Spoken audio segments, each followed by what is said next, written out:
Namaste and greetings. Hello and welcome to the Center for Spiritually Integrated Arts, a Centers for Spiritual Living teaching center. I am Reverend Dr. Raymond Anderson, the founding minister and the spiritual director. If you have questions about what is a teaching center, who is Reverend Dr. Raymond Anderson, what is Centers for Spiritual Living? What is metaphysical spirituality? Feel free to send an email to spirituallyintegratederts@gmail.com. The website with tons of information will be available soon. In the meantime, feel free to follow us, to join us, to subscribe via Facebook, Instagram, Twitter, and our YouTube channel. For more information, as I said, send an email, look for us, join us. I look forward to chatting with you more very soon.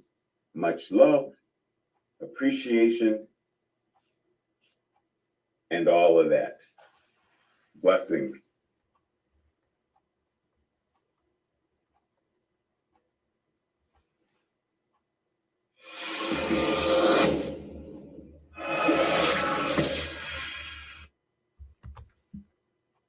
Greetings. Today, April 30th, we will be having our after message meeting, our opportunity to gather, to meet new folks, to chat with old folks, not old folks, but the familiar folks, those members of our community that we know and love, and those new members that we are getting to know and love. Today, immediately following, soon as I do the closing prayer, closing benediction, and say amen, and so it is, and shut this down, log in on YouTube. Now, if you don't already have the YouTube link, if you don't already have the Zoom link, then I suggest right here, right now, you send an email to spirituallyintegratederts@gmail.com so you can get the Zoom link to join us in Zoom for the After Message Fellowship in Zoom today, following today's message. And as always, if you have questions about anything, send an email. Oh, and by the way, if you don't see me there, then it's because I am still recuperating from surgery, just so you know. but the room will be open and available for you all to chat. And once again, I'm declaring that I will be okay enough to join in, but I may decide to rest nonetheless. Now, are we ready? Everybody's ready because we getting ready to start in as we close out this month, the power of vulnerability. Vulnerability, power, and possibility. This vast potentiality of all that spirit is. Vulnerability brings power and possibility and potentiality, not only for our own lives, but for our communities and for the world. Breathe and take that in. Because, see, it's not just about us individually, which a lot of folks would like us to believe. You know, a lot of folks say, as long as you do your work, then the world will change. Yeah, I hear you and I understand, but it's like eating. It's like if I decided to start a restaurant, I open the restaurant and hire some folks, and all of us in the restaurant, we cook and we eat, but we never open our doors. So, how are you supposed to get fed at our restaurant? You don't. So we cook, we prepare the food and open the doors, and you come in and we all dine. And for those who can't come in, well, that's why we have the food truck to bring the food to you. So it's not just about us and our individual spirituality, because once again, technically, there is no singular, it's all God. So we are invited to remember that what I do individually, I am also invited to bring that into community and into the world. Breathe. Tracy said I say that often. That's like my go-to word. So I'm not going to say it anymore. Now, Tracy, vulnerability invites us into the powerful experience of living authentically, being real, being true, and the collective possibility for transformation that happens as a result of this.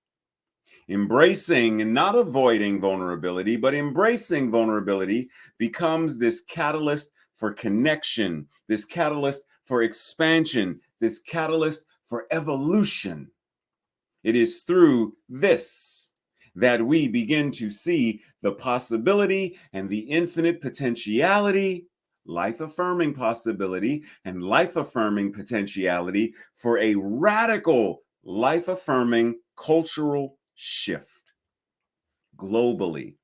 One that prioritizes authenticity, realness, integrity, accountability, connection and belonging, compassion and love, collectively living out loud. Power, possibility, the infinite balance. So when we say these words, because you know, those of you who know me, you know I love words. So simply sit with the moment of when I hear the word or see the word power, what comes to my mind? And then marinate on it, like contemplate it and split it and say, power that is not life affirming and power that is life affirming. What's the difference? What are the qualities, traits, and characteristics of each of these? Do the same thing with possibility. Because, see, we throw these words out there and understanding that God is infinite possibility. Well, is it possible that the house could catch on fire? Yes, that is possible. So it's within the range of possibility. Is it possible that this winter I could slip and fall on a sheet of ice? Yes, that is possible. Do I desire that as part of my infinite possibilities? No. So let's be mindful to understand there is that which is life affirming and that which is non life affirming or life denying, God affirming or God denying.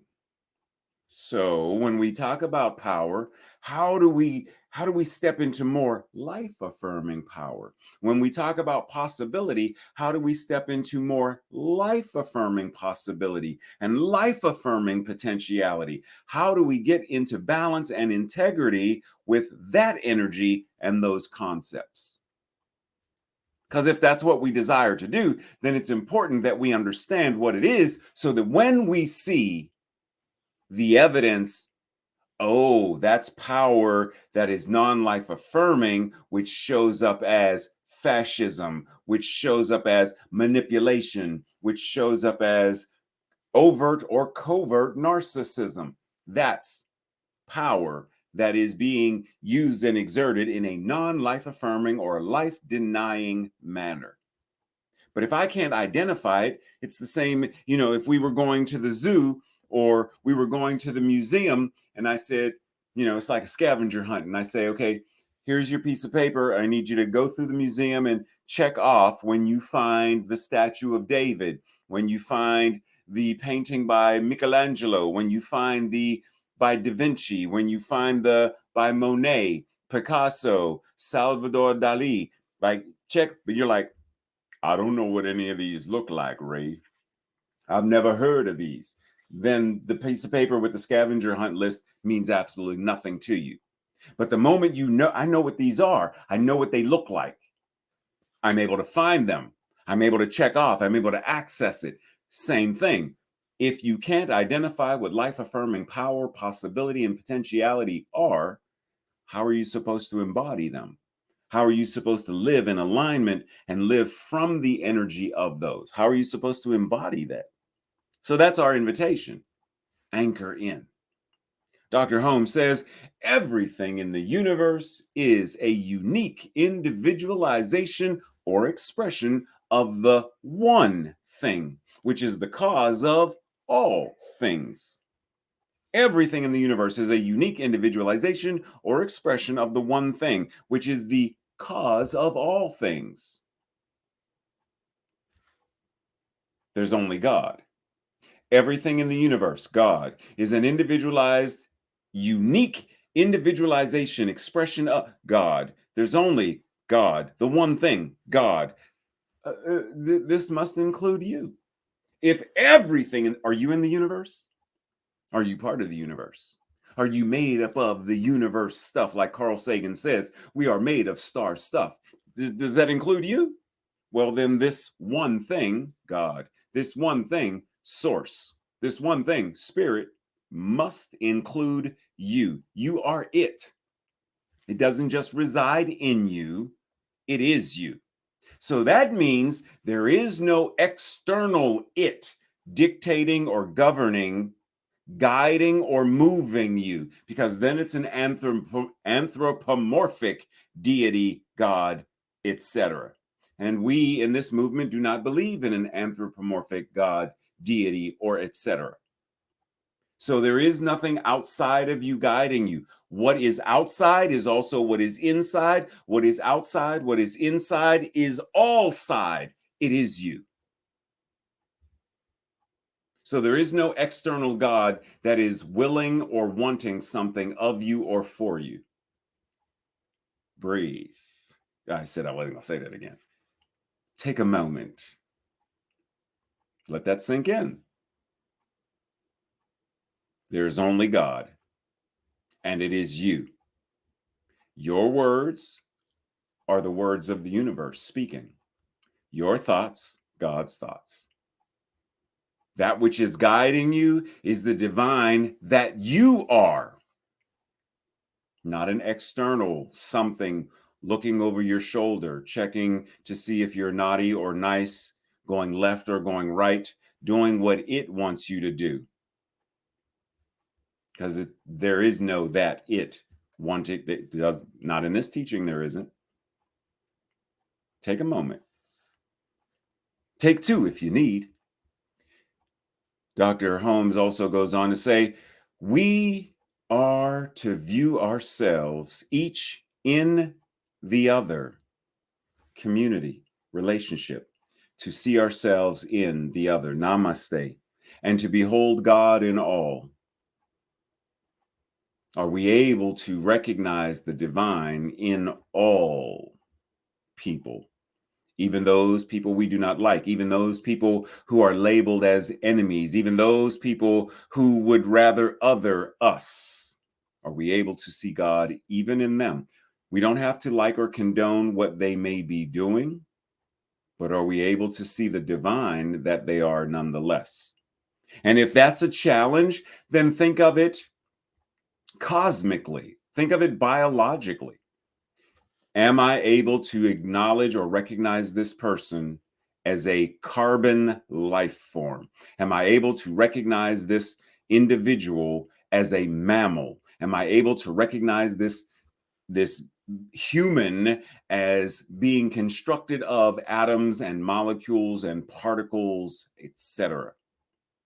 Am I able to at least acknowledge that there is their behavior and then there is their skeleton, muscular system, cardiovascular system that exists separately from their paradigms and beliefs? And this is innocent. This innocent. This is what I'm judging. This is what I don't like. This is what I may be condemning. This is what I need to be held accountable. This is what am I able to find that place where there is only God? Wait a minute. It's challenging to do that when we can't even see it within ourselves when we look in the mirror. When you look in the mirror, do you see God? When you stub your toe, do you see God? When you can't balance your checkbook on whatever given day, do you see God? When you are told by someone, I don't like you, I don't accept you, you're not professional, you're whatever that may be, do you see God? Think about the number of LGBTQ youth who are currently contemplating taking their own lives because they do not see any other possibility within their lives other than suffering right now. How many veterans see no other way to get out of the pain that they are currently in other than taking their own lives? But the moment a new way is found, the pain, still there, becomes more manageable. It no longer looms in the way that it did. And now they are able to operate both and. I still hurt. I still have trauma. I still may have self-esteem issues. I still may be safer in the closet. But I also see a way out. And sometimes when we are anchored deeply in this understanding of who and what we are, then it's easier to both and. It's easier to navigate the trauma, the grief, the sadness, the pain, the anger, the frustration, the fear. So when you look in the mirror, do you see God? When you talk to yourself, do you talk to yourself as someone who knows that they are God? Or do you badmouth yourself, criticize yourself, condemn yourself, shame yourself, guilt yourself? Is that what a loving, compassionate, humane, individualized expression of the divine desires to do to itself, through itself, as itself? Is that life affirming? Because the moment we understand and recognize that it's not, we can make a new choice. We are invited to view ourselves and each other as God, as divine, as sacred, as love expressing itself. And that includes ourselves. Mark Nepo invites, the sweetness of living comes to us when the very humanness we regret and try to hide, our seeming flaws and shameful secrets, are worked by time and nature into honey all their own. See, being human, there are things that we don't like about whatever, our lives, the world, our neighbors, our family. And so we hide them, we bury them, we ignore them, we suppress them, we do all kinds of things. Some people try to drink it away, some people snort it away, some people porn it away, some people work it away, some people do whatever it is that their addiction of choice is in order to numb themselves so they can hide easier and deny easier and be absent of that pain easier. I don't feel the shame when I don't feel guilty when it's easier for many people. And yet our invitation is moment by moment, flower by flower, open ourselves, vulnerability to the secrets, open ourselves to the guilt, to the shame, to the pain, to the trauma, open ourselves. And in those broken spaces, or whatever, it may not be broken, but we feel like it is. In that space of, I feel broken, am I able to anchor and ground and work the process? Therapy, journaling, visioning, prayer, counseling, whatever it is, am I able to go through the process? Eventually realizing, eventually harvesting, eventually manifesting the sweetness of life until such time as I no longer need to hide. I have sweetness in life by being open and out loud. I have sweetness in life by living my authentic, real self. I have sweetness in life. I don't need to turn coal into, I don't need to turn lead into. I am gold. I am the diamond. I am the phoenix. I am the divine. And I need not suffer. I need not feel the pain in order to turn it into honey. I can gather the nectar of the sweetness of the flowers of life and derive honey from those. But we must be vulnerable. We must be willing to stare at, to open the closet door and pull out the skeletons that we hide from, to reach in and grab the boogeyman by the hand and embrace it and hug it so powerfully that it fades into obscurity. We must be willing to face our fears and our frustrations in order to find that natural and innate sweetness that is the universe itself. Brene Brown reminds us vulnerability is the birthplace of innovation, creativity, change, evolution. So you can't create if you're not vulnerable. You can't change or evolve if you're not vulnerable. You can't innovate if you're not vulnerable. Vulnerable means I am willing to make a mistake in whatever it is that I'm doing. The moment the white canvas gets that first brushstroke, I don't like it. Vulnerability, because I may not like every brushstroke. I may not like the final product. And I don't have to. I create nonetheless. I perform nonetheless.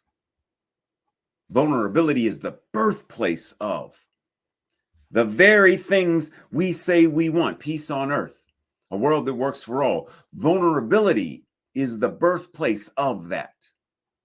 Are we willing to dive into? Are we willing to truly be vulnerable to innovate, create, change, and evolve? Reverend Dr. Ray says, I'm not sure why we're listening to him though, but I guess he's okay.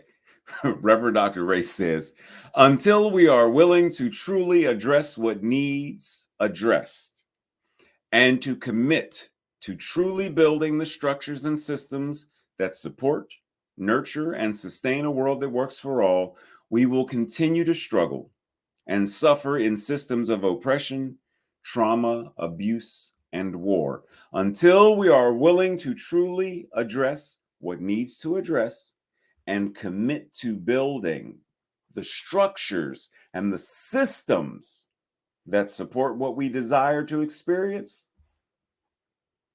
What did Einstein, I believe, what did he say?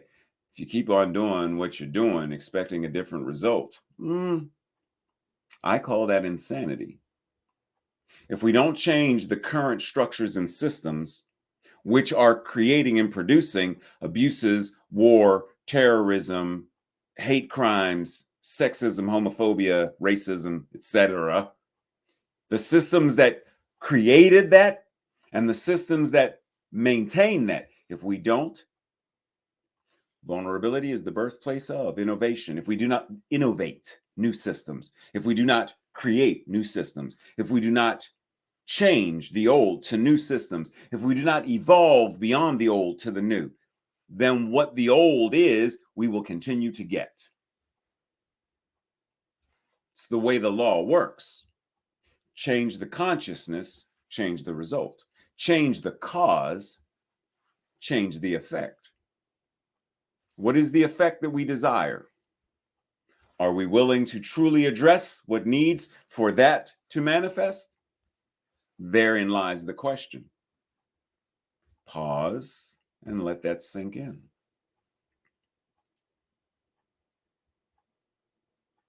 The world, you remember, you may have sung it growing up. He's got the whole world in his hands. He's got the whole wide world. I can see Tracy's face right there. He's got the whole world in his hands. He's got, exactly.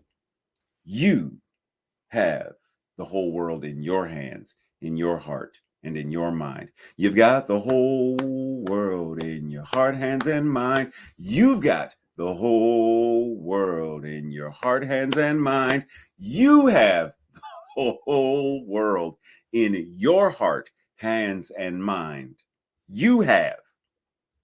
But why, right? Like, why did you change it from he's got? Because we're talking about God. Well, if there is no that God, separate from anthropomorphic, there is, remember, where did we start at the beginning? The thing itself, individualizing and expressing, including as you, then you are the one who has it in your hands and in your heart and in your mind. So then what are you creating? And in the beginning was the Word, and the Word was God, and the Word was with God, and that Word was made flesh. What are you creating through your mental equivalent? Through your thoughts, what are you creating? Through your words, what are you creating?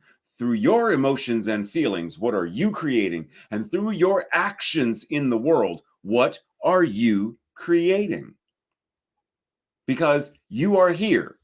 You are an individualized expression of creation itself. You are a creator.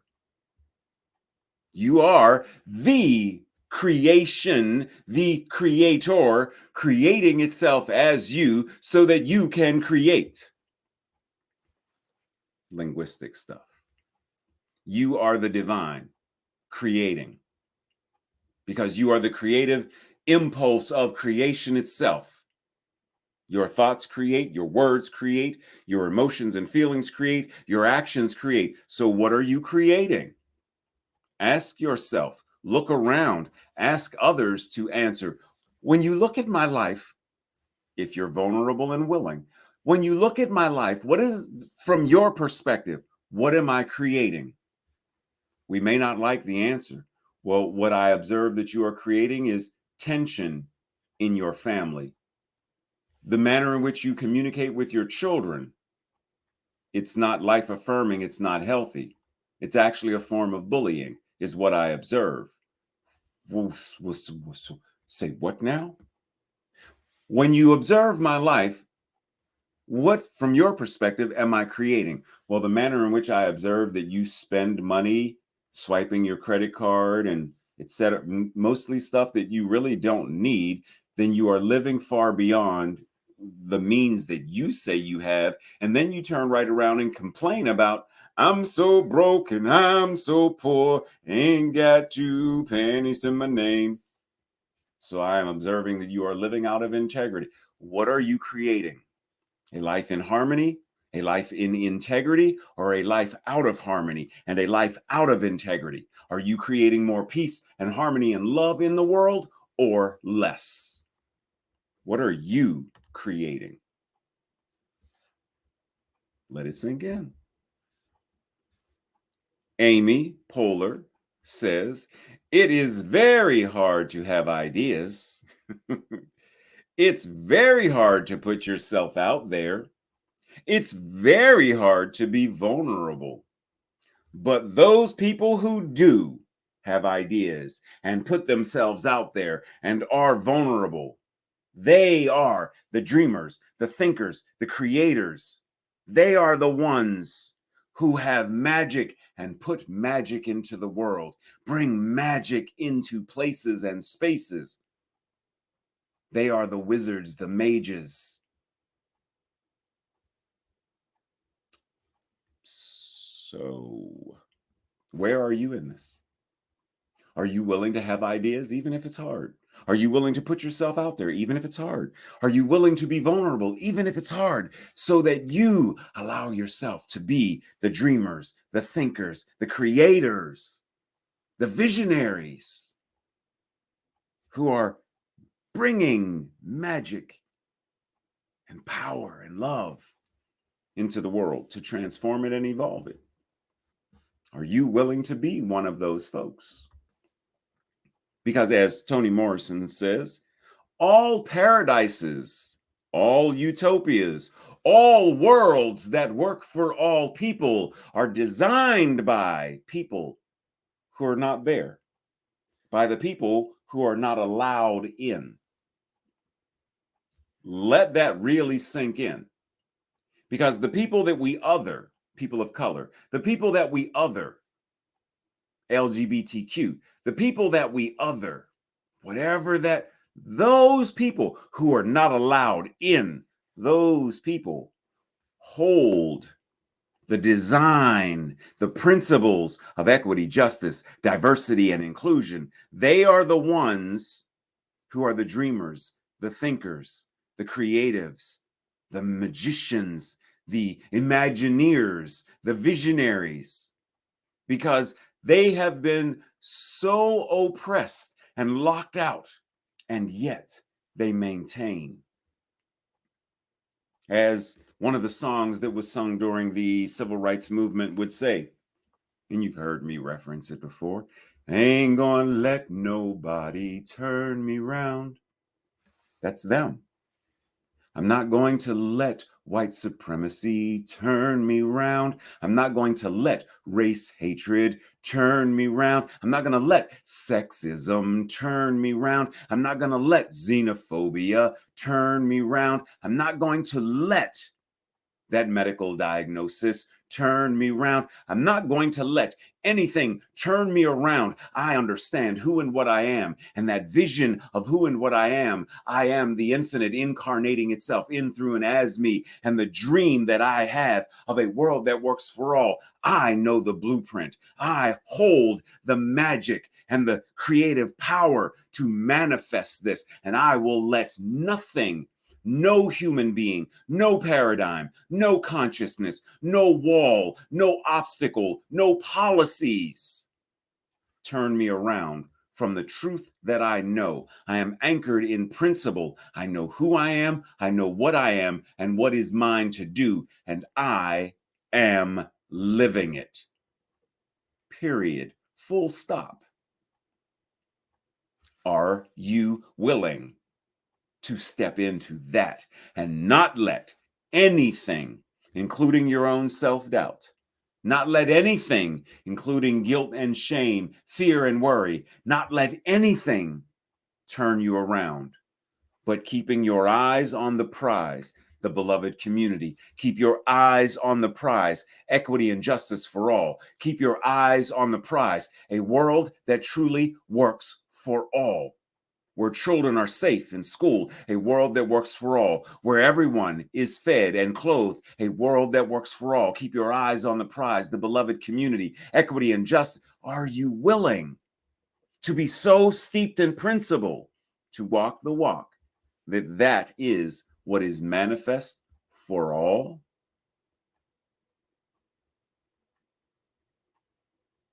Because if so, then there's work to be done. We cannot do it in isolation. As what was her name? S. Kelly Harrell, I believe. We do not heal in isolation. We heal in community. And community is relationship. So understand and realize that the culture, what did I say before about the systems, the policies, the structures, the old, if they are not changed, we do not innovate, change, evolve, create new. This stuff, Chinese, no, no, no. Japs keep moving, no, no, no. No gays allowed, no, no, no. Sorry person in the wheelchair, steps only, no, no, no. No access, white only, no, no, no. No dogs, Negroes, or Mexicans, no, no, no. That paradigm and consciousness that has existed in many places still exists today. This is not a world that works for all. This is not a life affirming paradigm of consciousness. If we want the beloved community and a world that works for all, then all of this that would bar and hinder, segregate and separate needs to be released, surrendered, deconstructed, and eradicated. And that is the responsibility of all of us, not just some, but all who understand who and what they are, who are anchored in principle. We are called to be the agents of change. We are the dreamers and the innovators, the artists, the creatives, the magicians. We are they who are here to manifest and create a world that truly works for all. Desmond Tutu says, "My humanity is bound up in yours, for we can only be human together. We can only be the beloved community together. We can only exist in a world that works for all together. Because my humanity, my ability to truly live my best life is tied up in your ability to live your best life. Because if I deny someone else rights, equity, health, and well-being, then I am some way, shape, or form denying it for others. There is only one. So our invitation is to understand the connection between one and another, and another, and another community, relationship, not just joining, but belonging, not just being part of, well, I belong to the community, but do you really? Because there is a level of, I'm in the community, but do I belong? Do I feel that I have a place that is safe and I feel the energy of truly being accepted, not tolerated, not just there, but that I belong? Dr. King reminds us our goal is to create a beloved community, and this will require a qualitative change in our souls, as well as a quantitative change in our lives. The beloved community. The beloved community. Relationship. Are we willing to do the work? Because the beloved community is a community in which everyone is cared for. Everyone is cared for. There is no poverty. There is no hunger. There is no hate.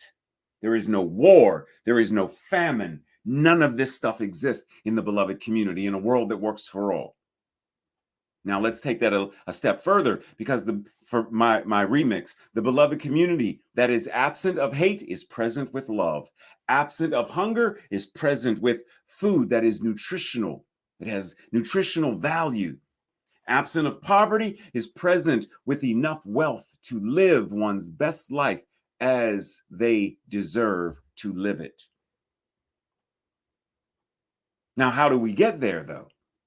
Well, we reference Ernest Holmes' Sermon by the Sea, where he says, you find to be 1,000 people in the world who know what religious science is and use it and live it, and I will see, he says, and I will see a new world, a new heaven, and a new earth here. So let us ask, do we know what religious science is? Are we using it? Do we live it? He goes on to say, there is a law that backs up the vision, and this law is immutable when we use it. If I'm not mistaken, it was Reverend Dr. Johnny Coleman who would say, it works when you work it.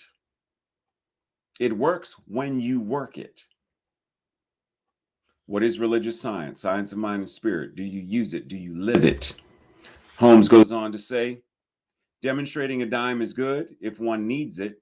Actually, let's just jump to my remix of this. Is that okay? Okay, remix. Demonstrating a dime, and you can go back and read the original version, but demonstrating a dime is good if that's what you need.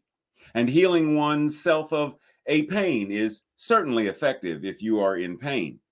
And beyond the dime and the healing of pain, there is an infinite source of more good than you can imagine.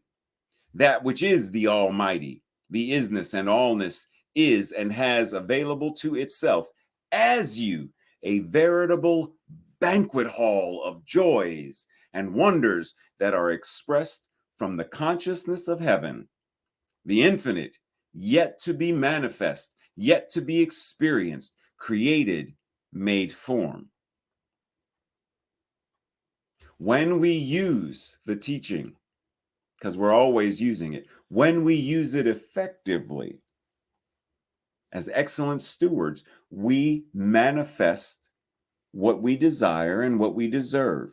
This banquet hall, more than we could even imagine, not just for ourselves, but for everyone. Let it sink in. Because our invitation, once again, is to take a serious look.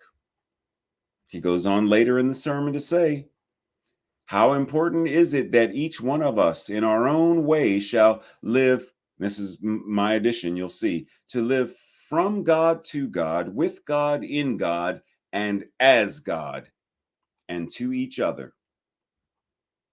That is why we are here, and we are taking back with us, I trust, a vision and an inspiration, something beyond a hope and a longing.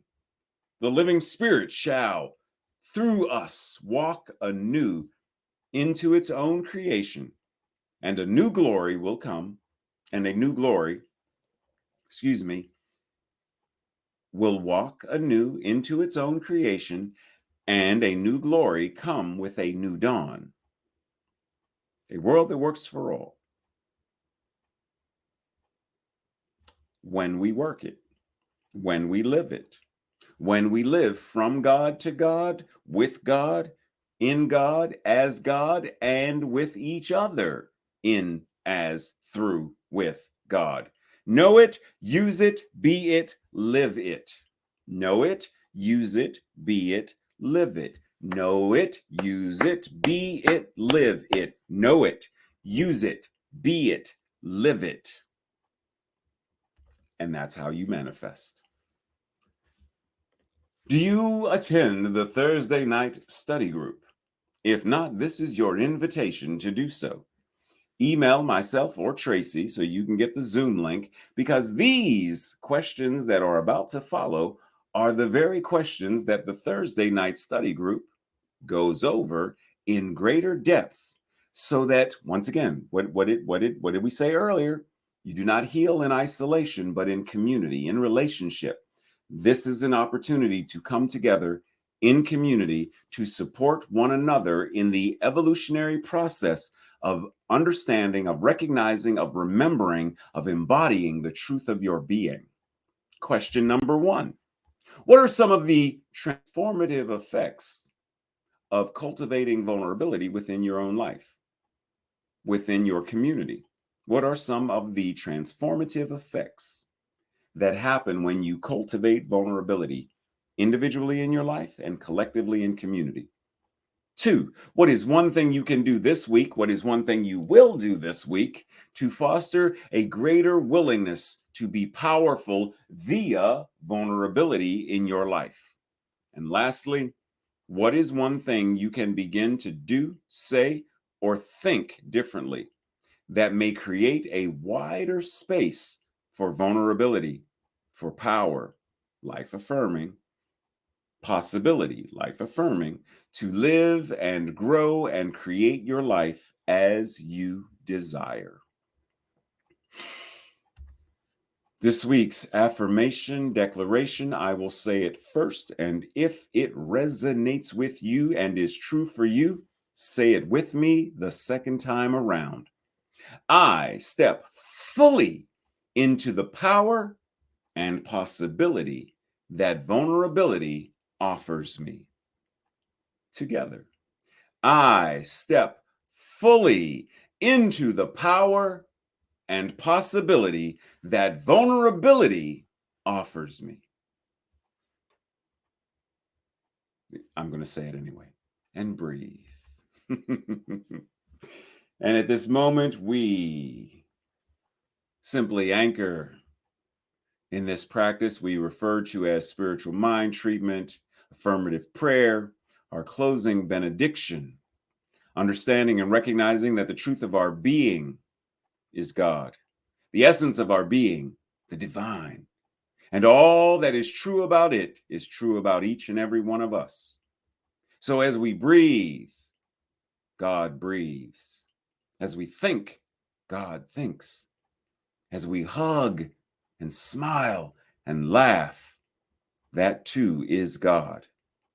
All of the ways that we show up, God is showing up. So in this moment, I speak this knowing that each one present right here and right now, and each one watching the recording later, choosing to step into greater embodiment, greater awareness, greater vulnerability, and the life affirming power and possibility of all that this entails to live as God, with God, through God, as God, and all that comes with that. Seek ye first the awareness that you are God, and all else must be added. All else must be available. Seek first the awareness that you are the universe, and all else is added. It must be added. It is truth. And as we anchor in truth, we walk in principle. We live in principle. We are aligned with the law of mind and action, and we create accordingly as excellent stewards of the practice, excellent stewards of our mental equivalent, excellent stewards of what it means to be a 21st century New Thought Good Samaritan, doing the work, transforming lives. The law says yes. And knowing that the law says yes, we surrender this word, knowing that it is already so, knowing that everything that was discussed, the law says yes. Everything that is prayed, the law says yes. Everything that is affirmed and declared, the law says yes. And because it says yes, it's already answered, it's already done. So name it, claim it, know it, live it, be it, right here and right now. Because it is so. And so it is. Much love and appreciation. I will see you over in Zoom.